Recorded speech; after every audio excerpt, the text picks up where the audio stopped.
So the next panel is on AI in marketing. And I have the pleasure of introducing our moderator, who is an altruist, idealist, adventurer, a future spacefarer, dreamer, collector, and my favorite thing, a foodie like me. But while he's all this, he's also a technical support engineer at Salesforce. That's what I saw on your LinkedIn. Oh, I wish. I wish. That would be a much simpler job. Yes. Okay. Please join me in welcoming Durgaprasad. Thanks everyone. Just one correction. I'm not at Salesforce.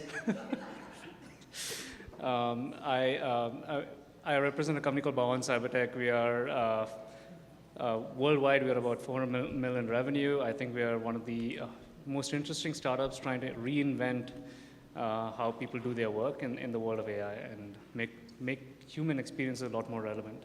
I have the immense pleasure of being on stage with Dr. Pradeep and Srinivasan. I'm getting that right? Who also goes by Kady.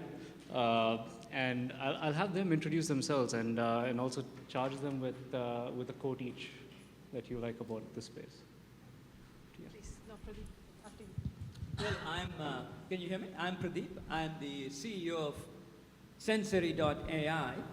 And unlike other companies that do extraordinarily profound and meaningful work, I do very meaningless and fun things with AI. So instead of algorithms having to be very true, I want my algorithms to hallucinate and have fun, right? So it's a wonderful set of AI creations in the world of product innovation, fragrance design, flavor design, music design, and my algorithms also write entire TV shows for ZTV in India. So fun things, mostly meaningless, but that entertain the human mind. That's what I do. I try to make money. I'm the CMO of a company called Lightspeed. We are about $1 billion in revenue. We do SaaS and fintech, and we sell we sell POS systems, so point of sale systems. And I've been there for about 2 years now. Prior to that, I've been at several other SaaS companies in the Bay Area, Klaviyo, Dropbox, etc. And for me, I think the biggest change that I'm seeing in my work is so much of this proliferation of tools and technology from an AI perspective. But piggybacking on what Pradeep said, none of them are actually showing a lot of value. So we are in this interesting intersection of this idea of there's a value creation that's clearly happening, but the value extraction is not yet happening. So there's that disconnect and that liminal space that we are in, and that's what's exciting me about this. That's amazing, well framed. And you know, that's what when I was doing my research for this panel, came across a stat. We as a human race send about 333 billion emails in a year, and that's just growing, right? There's about 8 billion text messages that go back and forth between us. So there's already a lot of communication happening. And with agentic workforce and with marketing automation coming up, what does that mean to the individual that we are trying to target? Yeah. Meaning, first of all, I congratulate you for doing research to be on the panel with us. Meaning, it just blows my mind. All right. Well, thank you very much. You must be young. All right. The interesting thing is there are 300 billion or so emails. And everybody thinks you're communicating when you send an email. Now, the fact that you sent an email, or to your point, you put a POS material, point of sale material out, does it mean you've communicated? Or if you think you have communicated, has it actually reached the mind of the person? Or if you did it reach them, did it create a desire in them to do something, right? So you very quickly find that neuroscience teaches you how to communicate. So for instance, in your case, Kadambari with POS, there is a neuroscience rule, images on the left, words on the right. If you violate that, effectiveness drops by 20%. Why is that? Anything in the left visual field is perceived by the right frontal. Anything in the right visual field perceived by the left frontal. It's crossed. So when the brain receives an image and it is on the left side, check. When there are words and numbers are on the right and the left frontal receives it, check. However, if words and numbers are on the left side, the right frontal receives it and it says, oh, I don't do that, flips it over the corpus callosum to the left where the interpretation happens. That one extra flip drops the effectiveness by 20%. The algorithms of Gen AI today don't quite know that. So they will generate things for you that seem to look cool, and you think you have communicated to the consumer, and the consumer's brain has received it and still is not happy with it. It doesn't create desire, so it drops. So there's a lot to be done in not just communicating, but in effectively communicating. Yeah, I love that. And just to piggyback on what you said, I think the difference between communication and connection is so vast. And what we are seeing with all the experiments that we are doing with AI right now, or AI tools, I should say, is it's all normalizing to a mean. Every tool makes us sound exactly the same, like our competitors, because there is no differentiation after a certain point about what you uniquely bring to the table. And to Pradeep's point, there are a standard set of things, templates that each of these tools adopt, and we just follow that blindly, and we end up sounding exactly like our competitors. Yeah. And so I had this one thing happen where one of my sales guys was actually he was using this tool, and it was sending out an offer for my competitor because that was the best converting asset. So I think we have this tool that is so smart, obviously, much higher than what we can use, but we are not using it intelligently, and that's been my big focus, is figuring out how to use it to our advantage. Yeah. Well said again. I mean, just to build up on that, right? Is that a human problem or is that a tooling problem? So in my context, it is definitely a human problem in the sense of, I think of this as you have the power of the Pacific Ocean through a fire hose, and you have to figure out how to point that fire hose. And if you don't point it in the right direction, you're basically not going to extract value out of it. So for me at least, the tools are only as good as the input we are putting into the tool. Mm-hmm. And so in one of these instances, we've gone through 70 rounds of prompts to try to get to the point where we sound and they look very different from everybody else. But that took a lot of that elbow grease to get to that point. So to just build on what you said, Kadambari, right?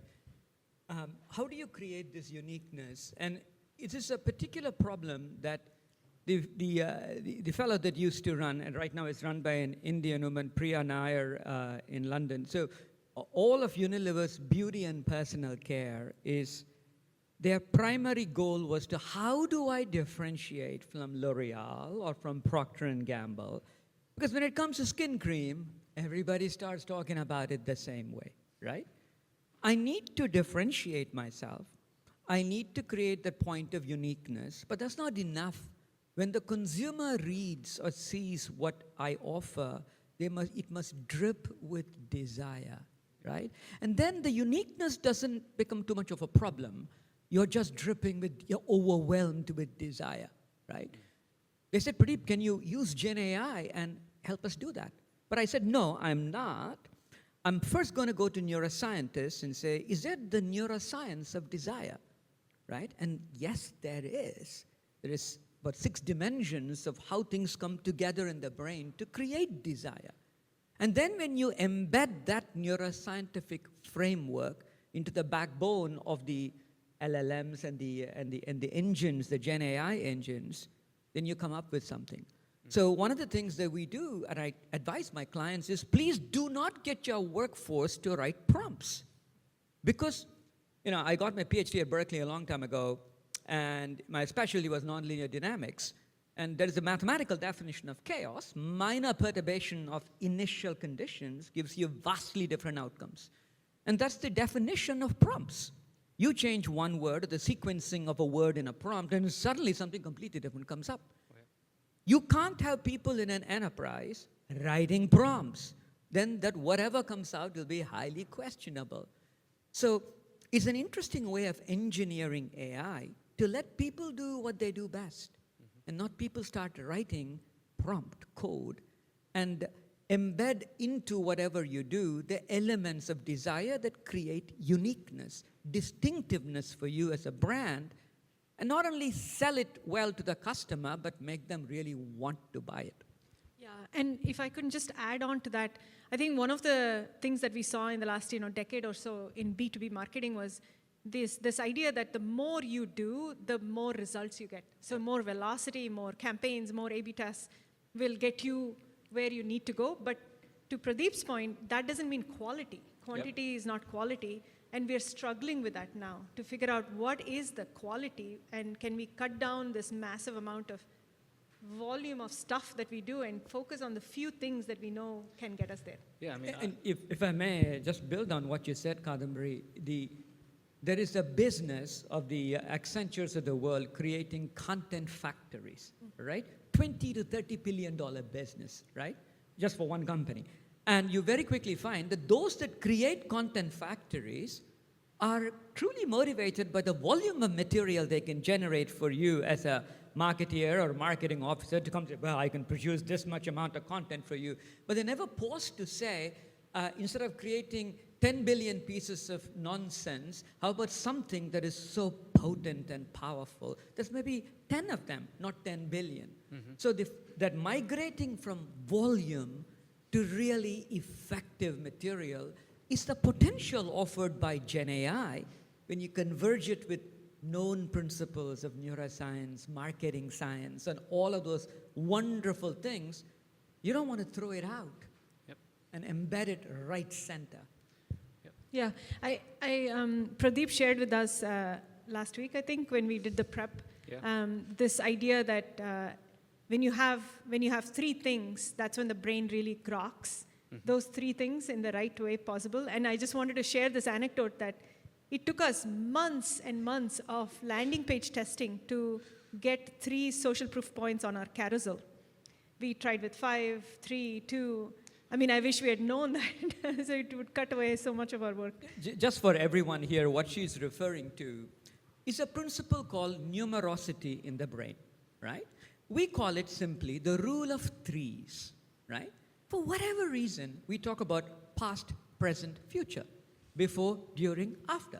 Yesterday, today, tomorrow. Brahma, Vishnu, Shiva. The Father, the Son, the Holy Ghost, right? You're like, what is this obsession with threes, right? There's a beautiful neuroscience reason. In the old days in the jungle, if you subscribe to evolution, and in some parts of Texas they won't, but that's okay, right? We understand, all right? If you subscribe to evolution, the monkey is standing in the cold and a herd of animals coming towards it. In real time, the monkey must make a quick call. Is the herd small enough that I can attack it and call it dinner? Or is the herd big enough I have to run away? So we learn to count up to 3 in the occipitals in hardware. Anything over 3, the prefrontal cortex, the very hungry brain of the computer, is involved and it hates it. Because why does the brain hate computing? Because every breath you take, 20% of the oxygen intake goes to the brain. Very hungry computer. You talk of GPUs. This is the most amazing, awesome GPU we have, right? It sucks up all the oxygen. Ergo, up to 3, we count easily. So if you are a marketer or a CMO putting a website with a customer checkout or whatever, and you say 3 steps and you're done, your consumer will do it. 3 steps and you're done, right? If you say 4 steps, they won't do it. And what she was talking about is she had a carousel, and she had a carousel with 5 images. People would kind of scan, maybe not scan. If you had 3, they will look at it. It's called the rule of 3s. It is potent, it's powerful, and of course, most of our Gen AI algorithms are clueless about it. Exactly. And that's exactly why we have 3 people on the stage, by the way. Just putting it out there. And my biggest takeaway was that I have to tell my husband 3 times to cook. Not 4, not 5. As long as my wife doesn't hear that, that's good. So, there's also the whole other thing that we can go into about Carl Jung and his experiments on human nature and the rule of 3 that plays out over there across millennia, right? But to take it back to the CMO's office for a brief second, what's changing in the CMO's office? What roles are we hiring for? What do you want to see? Yeah, I think the biggest one right now, the kind of that tip of the spear right now is content and design. So a lot of people are experimenting on their own with a lot of these tools that are easily accessible, 11x Labs and all that kind of stuff. And I'm not sure that the experiments are actually effective. That's another thing altogether. But that's at least the tip of the spear. And then coming out of that, we are starting to do a lot more experiments with acquisition, SEO, and those kinds of, like a little bit more of the bigger burn type of activities. But a lot of the times what we are seeing is to be more effective, you have to go in there and do the Zapier integrations. You have to set up your, the right kind of database. You have to set up the right kind of like feedback loop and system. So it takes a little bit more of an infrastructure perspective to think through that. So that's happening as well.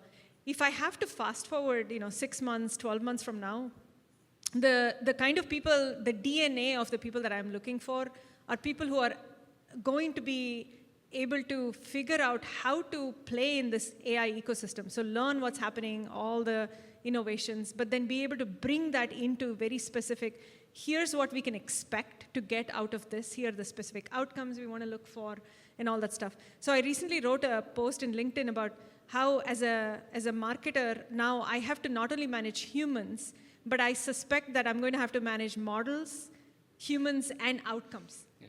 And so that's what's top of mind for me is how does that interplay look in the future? What? I would say that the CMO's office is in turmoil, right?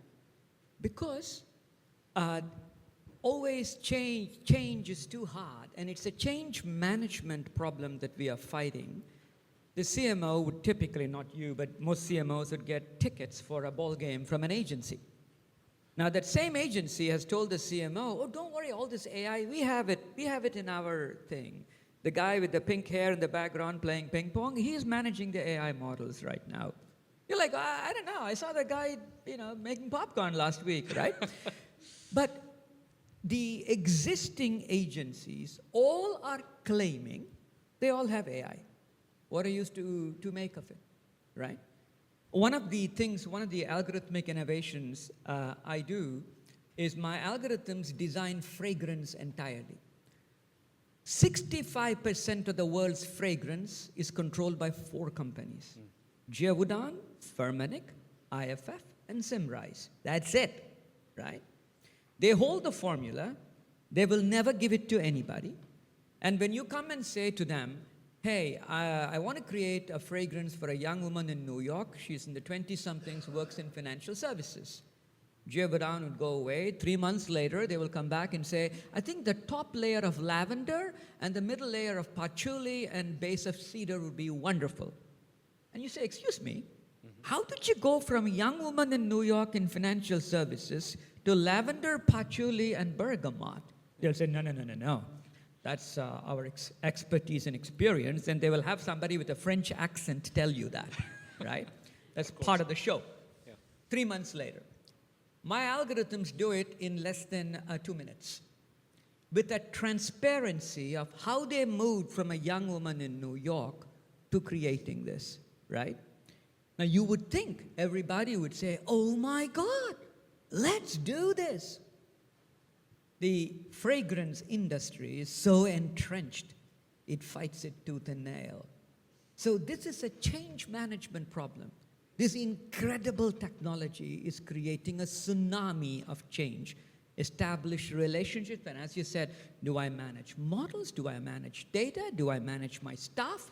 So the CMO's office is in turmoil, all right? This is not a peaceful time.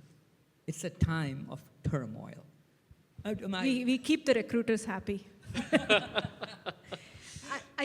No, 100%. And just to add on to what you said, so recently we had, I won't name names, but it's this biggest CRM company in the world. And we had a demo from them on a very specific use case that we are trying to solve. You mean the one I don't work at, right? Yes, correct. The one that you missed out working at. Oh, missed out. Yeah. So we said, we want to decrease our speed to lead. Can you give us an example of how you've done it with other companies and so on? So they gave us this whole presentation for about an hour and a half. And what they showed was literally a very deterministic way of solving the problem. It was like basically if then else type of a thing. And we said, doesn't seem like it's AI. It's not probabilistic. And honestly, they didn't even understand that comment. So it could be that who we were dealing with, didn't get it. But there's a lot of noise in the space. And to your point, it's entrenched. And they're slapping on this label of AI and calling it AI. And under the covers, I don't know how much of that truly is. You're absolutely true. Meaning anybody that, for example, I think there's a person from Salesforce early on who was talking about their systems. And I have lectured on the use of neuroscience in the world of sales, right? I'll give you a simple example, just to kind of, in neurographics, you will say that 15 to 25 is one age group, 25 to 40, the second age group. 40 to 50, I don't know how many of you here know this, is the most messed up part of your life. It is. In the neuroscience word is the shit creek of life, all right? And I will tell you why, if you wanted to. And then 50 to 60 is the second golden age of the brain, 60 and above. For each one of these groups is a separate way to talk. That same piece, right? When you address it to the 40 to 50 in a particular way, whoever they are, they will stop and they will listen to you. They are biologically compelled, right? Most of these companies that do these CRMs and sales this and sales that, I'll write you emails and do all of this stuff, they're completely clueless about this, right? So the AI approach, pioneered by some of our friends in the Valley, is just throw 10,000 things at the ceiling, see what sticks, and then go with it, right? You could do that. At Berkeley, we used to joke that if you wanted to know the acceleration due to gravity, you could ask 10,000 people on the street, what do you think G is? 9.8, 9.7, whatever it is. Or you could do an experiment and find out what it is. Mm-hmm. And it's one experiment. You don't need 10,000 people, right? So the trick many times is to embed explicit science and knowledge right in there instead of figuring out what could work. Yeah. And that also begs another question, and maybe I'll park that for another debate, but I often think of the pyramids, right, when we think about AI, we've just lost our understanding of what it took to build them. I just know it's not aliens, but then it's a lost art. It's a lost this, and I've seen this in many organizations here where people build these very complex systems, both on people, process, as well as technology, and a generation later, and in this world it's like a year, 2 years, right? Generation later, nobody knows how to fix the system or understand why it keeps telling me that I need to check my mail or whatever it is, right? And that's the risk that we probably are going to get into a little bit. I have a couple of questions for you guys. It's yay, may, or nay, right?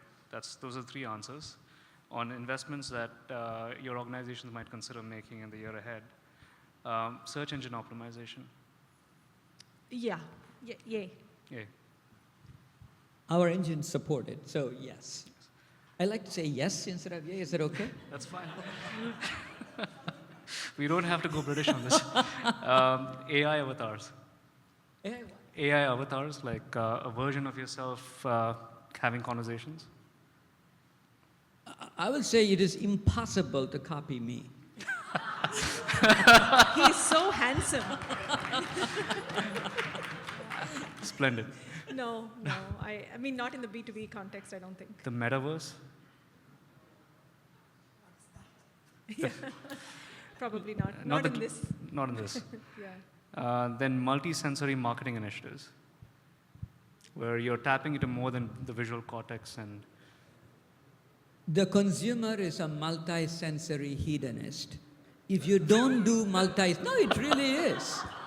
If you do not do multi-sensory stuff, it won't work. I really wish. I mean, I was doing marketing for gaming for a while, so I know how well that works. Like when you vibrate your phone, people are more likely to buy random things that they don't need. Mm-hmm. I wish we could bring that to B2B. I wish we could provide a way to I would touch love and that. Yeah. So I'm just going to open it up to Q&A if there's any other questions. First one there. Thank you. Great chat. I learned a lot. It's a question for Ms. Srinivasan. So I just want to understand the workflow of the creative side of your marketing team, right? So what's going on in terms of print ads, thumbnails, copy, TV commercials, explainer videos? Like, how is AI impacting how people are working? Not only your team, but your agency, if you have any agencies. Can you give us a little, light on that? Yeah.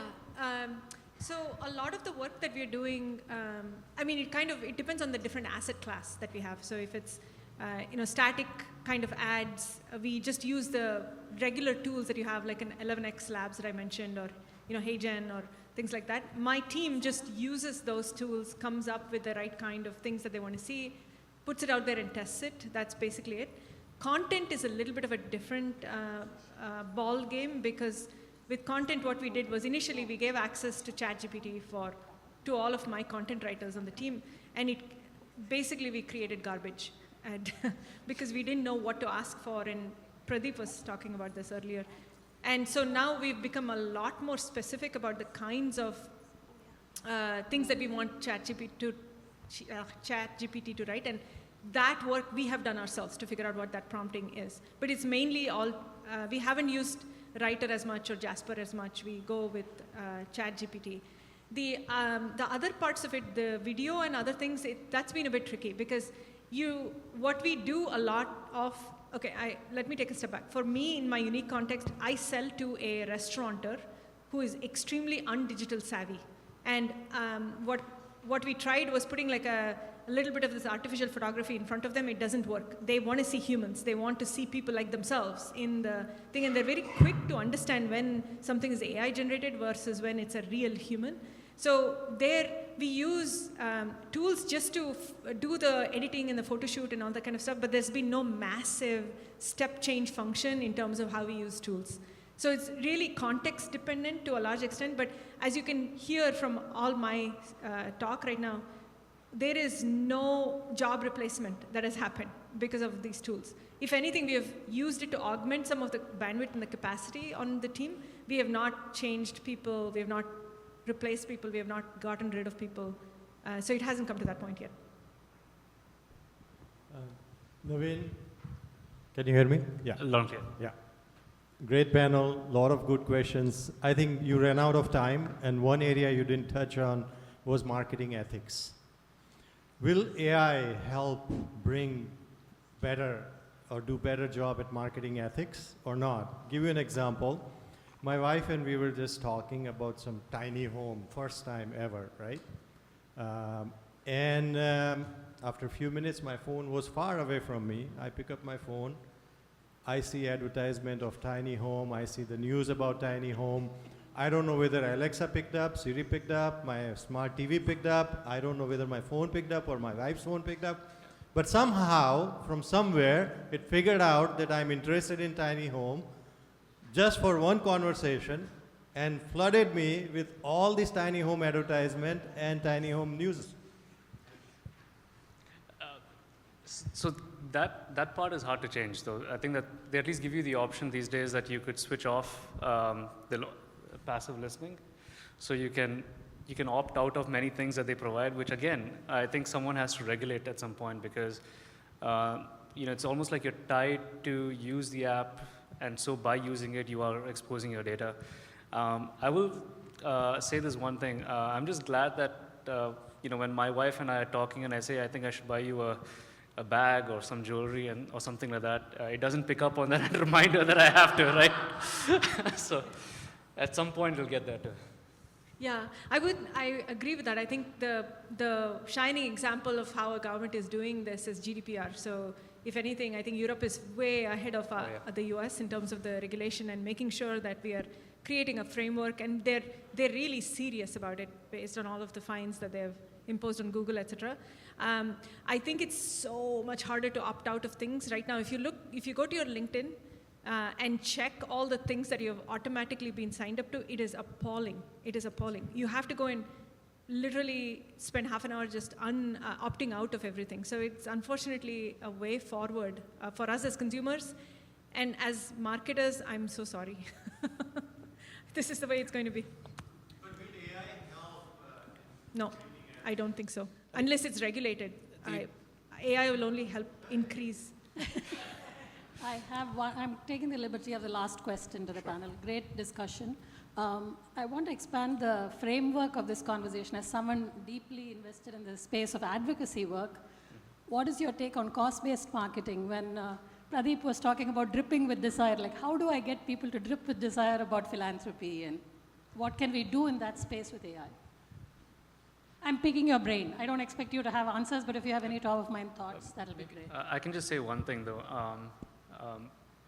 People will always do more for someone else than they will do for themselves. So I think Mr. Chris Gopalakrishnan, when he spoke here, he emphasized on empathy. And we're so focused on looking at how people will forward a commerce initiative or forward a behavior in a direction that generates money for a company. But in our nature, at the very root of it, people want to help each other. So if there are ways that you could bring that to the surface and activate it, that might be a way. Happy to discuss this further at some point as well. I have a very specific answer for you. Meaning, so in the part of the brain, there is an organ called the insula, right? Every time cash leaves your hand, the insula fires in pain, right? It doesn't matter, right? It could be the most beautiful thing.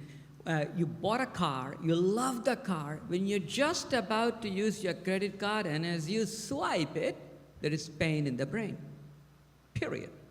However, there is only one thing in the planet that eliminates the pain at the point of purchase, right? It is an act of charity at the point of purchase. It actually removes the pain. But you know what all these idiot retailers do, right? When you're just about to buy something, they would say, would you like to donate to save the people from hurricane, whatever? And you're like, oh, damn it, I don't feel like doing it today. And you feel doubly bad, right? Not only did I grab everything for myself, but it didn't help somebody, right? Instead, if a Safeway or a Target or a Walmart would say, at the point of purchase, because each of these organizations do hundreds of millions of dollars in charity. If they said, oh, thank you, Pradeep, for buying whatever the hell you bought today, but we're going to give 0.0001 cent towards helping the hurricane victims. 0.0001 cent. That, at the point of purchase, makes me incredibly happy.